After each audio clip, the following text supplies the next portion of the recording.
ஆசீர்வதிக்கும் தேவன் நம்மை ஆசீர்வதிப்பாரே. துதி ஸ்தோத்திரம் இயேசுநாதா, துதி உமக்கே என்றுமே. இன்று ஒரு வசனம். இதோ சீக்கிரமாய் வருகிறேன், அவன் அவனுடைய கிரியைகளின்படி அவன் அவனுக்கு நான் அளிக்கும் பலன் என்னோட கூட வருகிறது.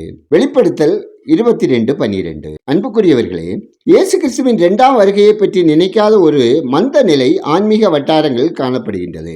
நாம் அவரை விசுவாசித்தாலும் விசுவாசிக்காவிட்டாலும் அல்லது வருகையை நம்பினாலும் நம்பாவிட்டாலும் 2ஆம் வருகை நடைபெற்றே தீரும். இந்த வருகை யாருக்கும் தெரியாமல் வரும். பிதாவை தவிர மற்ற ஒருவருக்கும் தெரியாது. சற்றும் எதிர்பாராத வேளையில் திருடனை போல வரும். கிறிஸ்து ஏன் திரும்பவும் வர வேண்டும் என்ற கேள்வி பலருக்கும் உண்டு. அவருடைய பிள்ளைகளை விண்ணுலகத்துக்கு அழைத்து செல்லவே வருகிறார். அவர் இருக்கின்ற இடத்தில் நாமும் தங்குவது அவருக்கு பிரியம். ஆண்டவரின் வருகை நெருங்கி வருகிறது என்பதற்கான அடையாளங்கள் நிறைவேறி வருகின்றன. மத்தேயு 24:12 படி அன்பும் விசுவாசமும் குறைந்து போகிறது.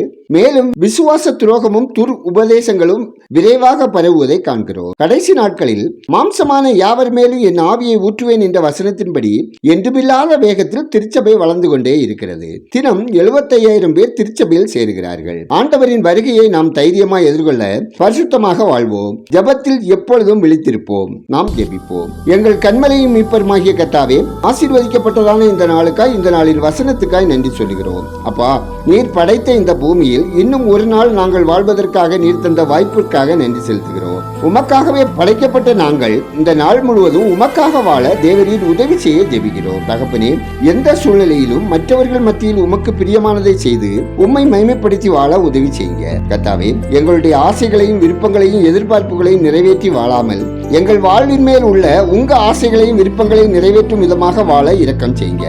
அப்பா, நேற்று செய்த தவறுகளை இன்றும் செய்யாமல் உண்மை உள்ளவர்களாக உத்தமர்களாக வாழ எங்களுக்கு உங்க கிருபை வேண்டுமாயும், பிறரை மன்னிக்கவும் நேசிக்கவும் ஒப்புரவாகவும் எங்களுக்கு கொடுக்கப்பட்ட வாய்ப்பாக இந்த நாளை எடுத்துக்கொண்டு செயல்படும் உணர்வை தர வேண்டுமாயும் ஜெபிக்கிறோம். ஆண்டவரே, இந்த நாளில் பிறந்த நாளை, திருமண நாளை காணும் ஒவ்வொருவரையும் ஆசீர்வதிங்க.